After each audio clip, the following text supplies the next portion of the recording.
years after the financial bubbles began to burst, I made a mistake. more economies stumble est une crise de la mondialisation. and corporations go bust. This crisis is vast. Has the US economy gone back to business as usual? And what does the future hold for American-style capitalism? This is Empire.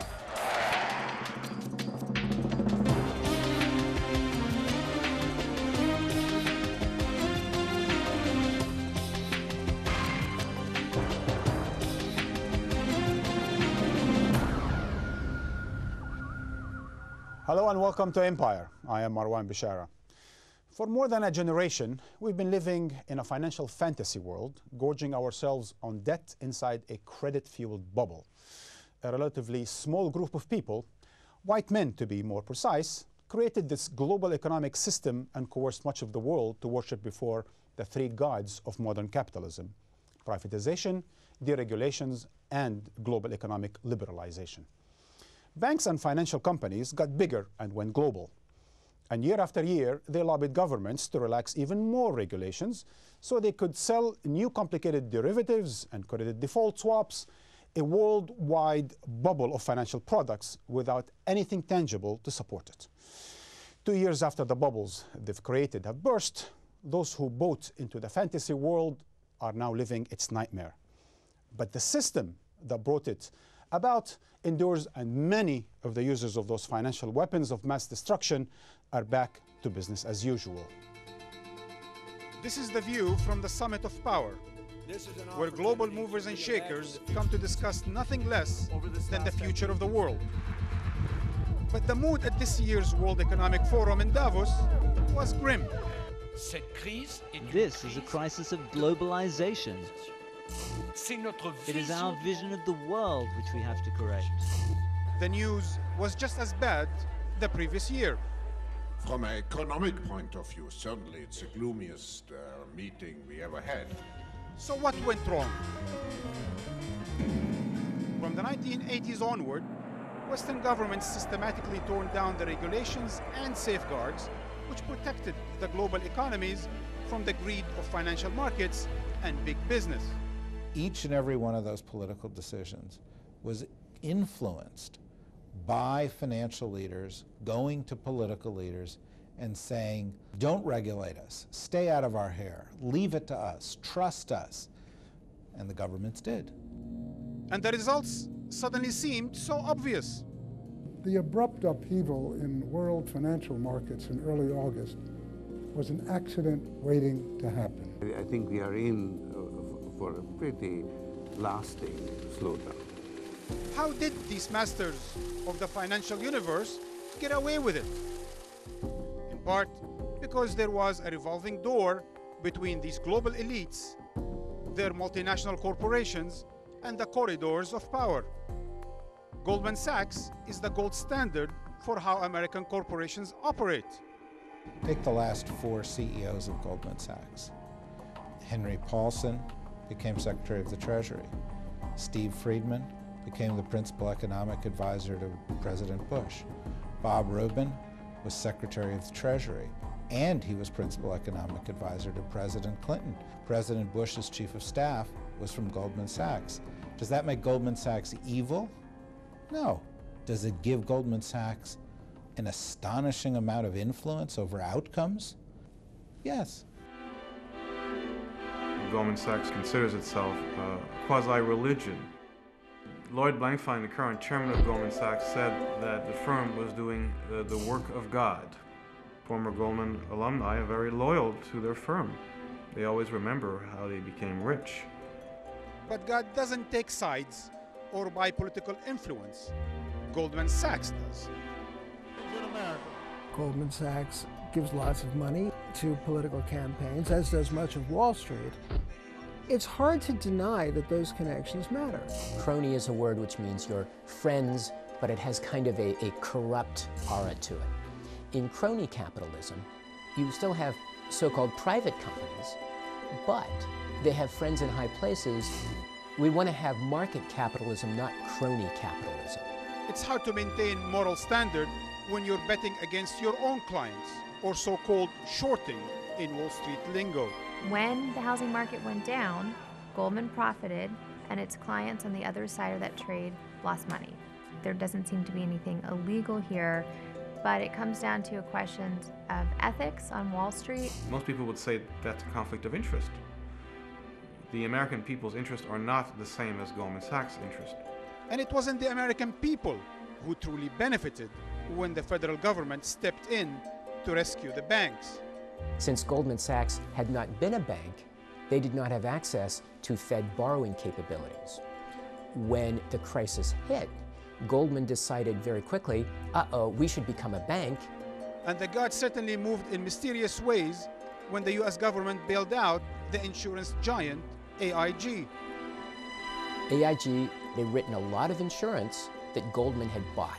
If AIG had failed, Goldman would have lost tens of billions of dollars.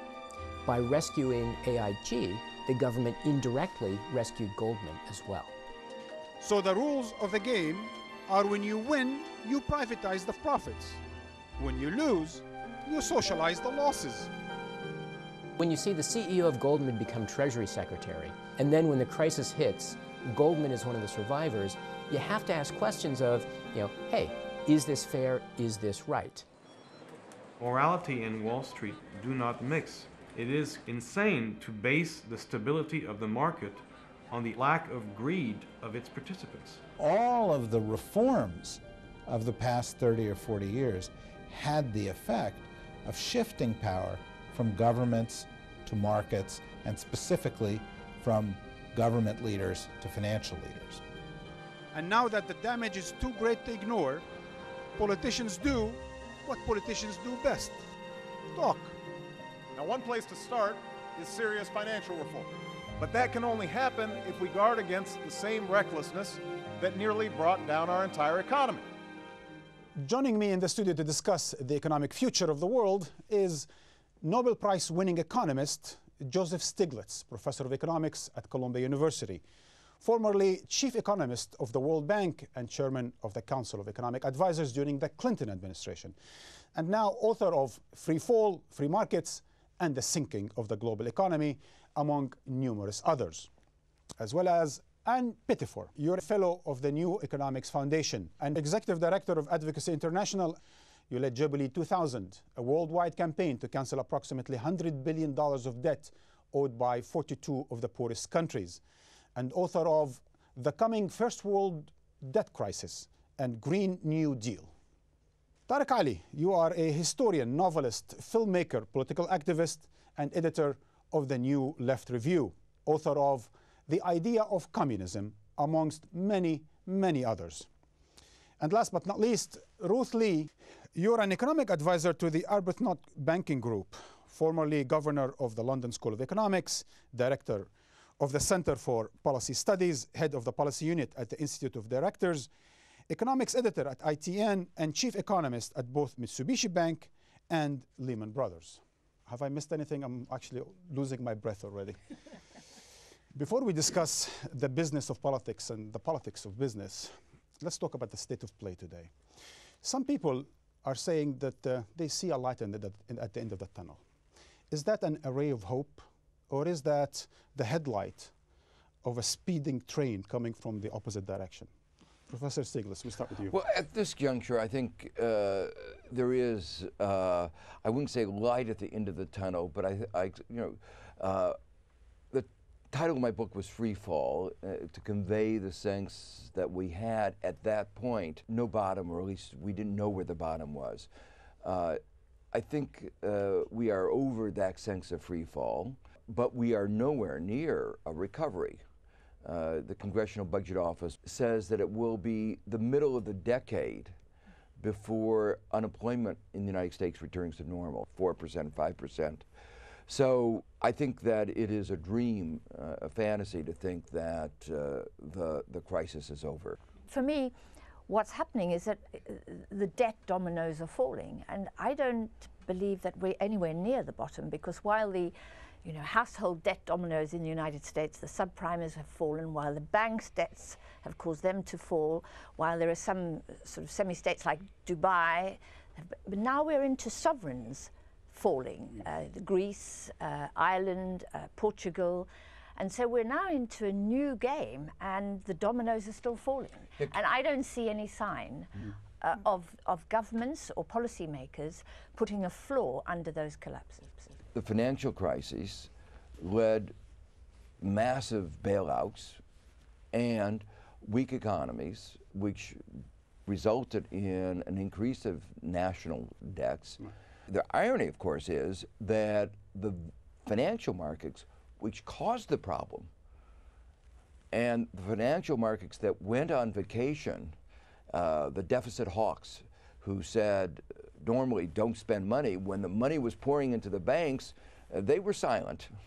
But now that they've gotten back all the money that they can get, they've come back from vacation and business as usual. And saying, criticizing the deficits that were created because of their failures. Exactly. And now saying you have to follow our advice.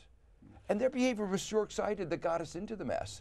We have a strange situation where trillions of dollars have been spent by governments to shore up failing banks. And yet the state has no real policy as to what the banks should be doing with the money which the governments have given them. I mean, it's quite astonishing. I remember in the 60s and 70s, you used to march outside the Bank of England and our equivalents outside Wall Street, some of them chanting, "Nationalize the banks." And this was said to be a totally utopian ideal, because we were told banks would never be nationalized, but there has been a de facto nationalization of the banks by the states. But the states have abandoned any idea that they can actually play a role in determining what happens to the money. It is paradoxical, Ruth, that the fact that the banks get the money, but then they say, don't interfere in our business. Well, this exactly. is free market. This is an abuse of the free market, quite honestly. You asked the question, do you think the Western economies are recovering? And when I saw Obama talking about his budget recently, he's talking about a budget deficit of $1.5 trillion as if, oh, well, that's a sort of a blink of the eye. And there was no real plan in there to get the deficit back under control. But it just shows what an awful mess the Western economies are in. I don't think that's the case. I mean, the fact is that the private sector has collapsed. The private sector investment has collapsed. I was talking the about government has to intervene. Thank God that the United States is in. The thing is that some of these economies are now beginning to show some signs of recovery in terms of growth. And if Obama comes out, you're talking about a budget plan here going out several years, and there seem to be no policies there that would actually get to grips with the rising debt. Now, you can sort of put a rather pained expression on your face and say we must get these economies going, but if you get into the state where actually your public finances are completely out of control and they dominate an economy, that cannot be a good strategy further out. And Europe is in similar sorts of problems with very, very big debt. Greece, Spain, Portugal, because they are locked inside a euro where they have absolutely no way out. Please go ahead. Yeah, I think that there's been a certain kind of deficit fetishism. And I was referring to, you know, the financial markets have consistently been short-sighted, and now they're being short-sighted again in this excessive focus on deficits. There is no real risk of a default by any of the major European countries. Greece can make its debt payments, Spain. The real worry is that if you cut back on spending and cut back on investments, then long-term national debts will be higher. If we redirected several of the $100 billion that we spend on weapons that don't work against enemies that don't exist. Or on banks. Or on banks, where banks are a different... Well, no. Yeah, but if that was put into productive investment rather than the unproductive speculation of banks. Or if we had given money which is the bottom line of this whole crisis. If we had given money to the banks, in the, you know, when we give welfare payments in the United States, we say those who receive welfare have to look for jobs or have to go into training. There are conditions. There are conditions. If we had given money to the banks and said, okay, the reason we're giving you money is not to pay bonuses, not to pay dividends, but to lend. I agree absolutely with you, and that I think is fairly incontestable, that it's all a matter of the public spending. But leaving the public deficits on one side... But by the way, they're still distributing gains and profits. Absolutely. And I was going to say, I'm as appalled by the financial crisis as I suspect you are, because as you said in your piece, that, you know, they privatise the gains, but you socialise the loss. And I think that's a beautiful way of that's not capitalism. And it's not capitalism, it's a corrupt, debased form of capitalism. Just to move it forward, before we discuss the role of government and all of this, what about the people? Where are the people, Tariq Ali? Well, this is, you know, one of the interesting features of this crisis, that compared to the 20s and 30s, and even after the war, when there were a crisis, you had in the Western world very, very strong labor movements, trade unions, social democratic parties, which mobilized support against A or 4B. That has gone. You have very weak trade unions in most of the Western world. The privatization and deregulation is seen to that, and it was intended to. And at the same time, you have seen not just the collapse of communism, which we know about, but the subsidiary collapse of European social democracy or any New Deal policies in the United States. It all collapsed because the view was there's no alternative. So center-left and center-right have very similar policies anyway you could look in Europe. When we speak about government intervention, more government intervention, what guarantees, Professor Stiglitz, that this intervention is going to be positive and on behalf of the people rather than on behalf of corporations? Well, I mean, that's where the real debate is, and there is pressure, obviously, that has been registered by voters, for instance, in the election in Massachusetts, where it was, you might say, inarticulate in the sense that they didn't, they sent a message, we are unhappy. They didn't send a clear message of what to do. And that's where the real debate is. Obama read the message, I think, correctly, and said, Americans want these banks that got us into such trouble to be regulated.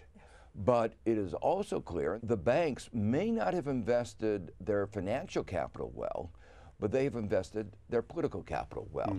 And they've succeeded in getting deregulation. They succeeded in getting the bailout monies without conditions. And so far, they've succeeded in pushing off regulations that will prevent a recurrence. But looking ahead, that hasn't changed much, has it? That's the point I made. That so far, they have not. Now, so are we starting another cycle of more of the same? But I think the reason is that we're not actually changing the big picture, if you like. We've left the international financial system intact as it was before. We are tinkering away. In some ways. In worse, but we're tinkering with bonuses, with a bit of regulation here and there. What you're saying is we're not changing the orthodoxy, as you say. We're not changing the global financial system, which enables them to take their money where they will and to gamble with it as they will.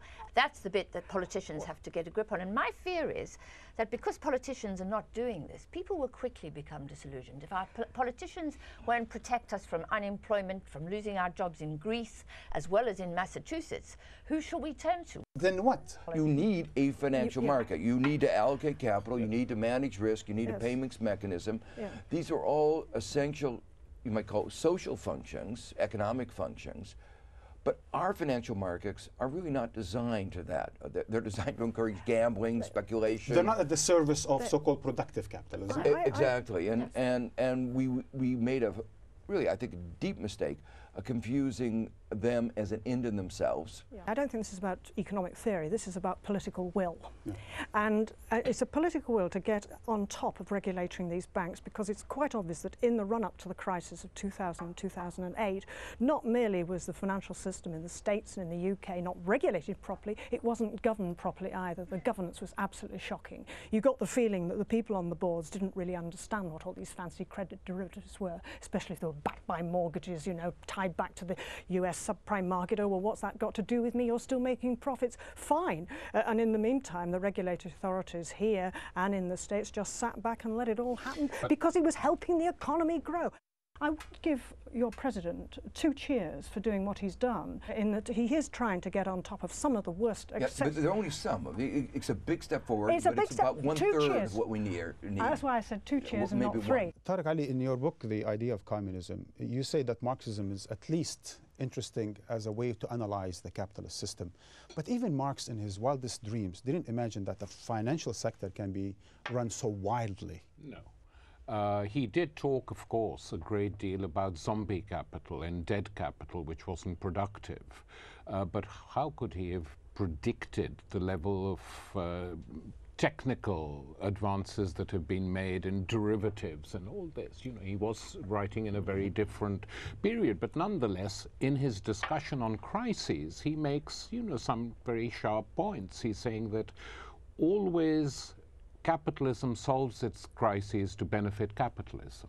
Very rarely does it solve them to benefit the common people.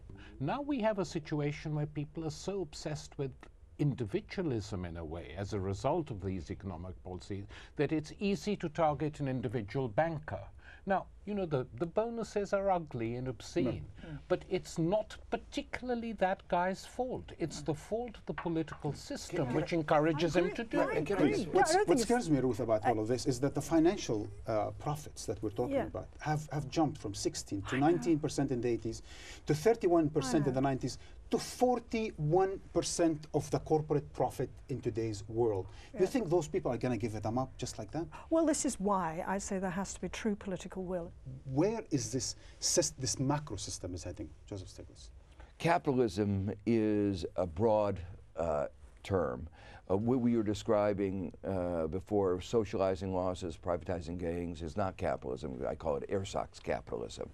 I think what is at stake right now is whether we are going to move towards a system of capitalism that has more accountability, more transparency, or do we continue the current rules? I think we've got a long way to go still, and that's because the policymakers, the economists, the bankers and the politicians haven't got an answer to how to deal with the debt.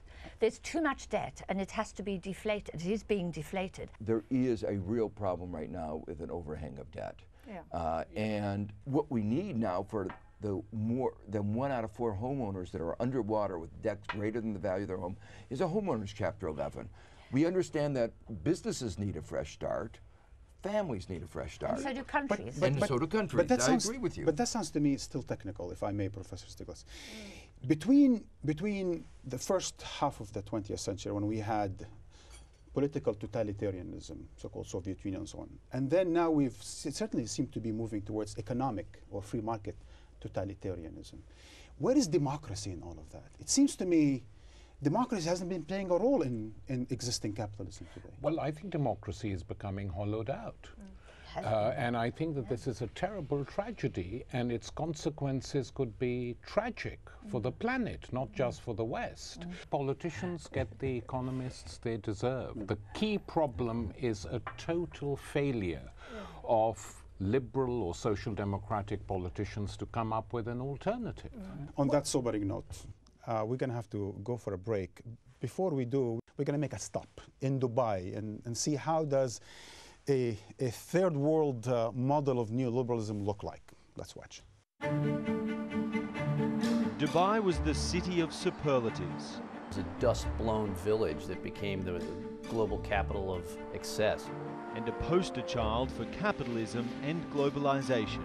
The ultimate sunshine state, a place where foreigners could invest and they would always have returns on that investment. The place bound up with excess, and we attribute names like City of Gold. Dubai ticked all the boxes: flashiest architecture, world-class airport, deregulated tax-free financial system and imported cheap labour. They even tried to build the world. The world is an island paradise where unprecedented opportunity can be found. But these dreams of the world were not a reality. There was a sense of tsunami about it, in the sense of the unexpected and the uncontrollable. This most spectacular of real estate bubbles has now burst. Dubai, which has few natural resources of its own, is now sitting on an estimated debt of $100 billion. Dubai is one of the world's most globalized cities, and when the global economy tanks, your economy tanks. A decade of growth fueled by cheap credit resulted in huge debts. When Dubai found itself on the verge of default, it was Abu Dhabi, its oil-rich, more conservative neighbour, who came to the rescue and bailed it out. But there were strings attached. what we will see is a very clear tag of conditions that come with the money from Abu Dhabi to Dubai, and that will be the falling in line of Dubai with an Abu Dhabi biased agenda. Dubai probably needs several times more than that amount of bailout in order to keep going over the next few years. Money from Abu Dhabi prevented an embarrassing default, but most government-owned companies are still mired in debt. The bailout provides cash-strapped Dubai world with only another 6 months' worth of debt repayments. With its property bubble already burst, will this be the end of the world or something much worse?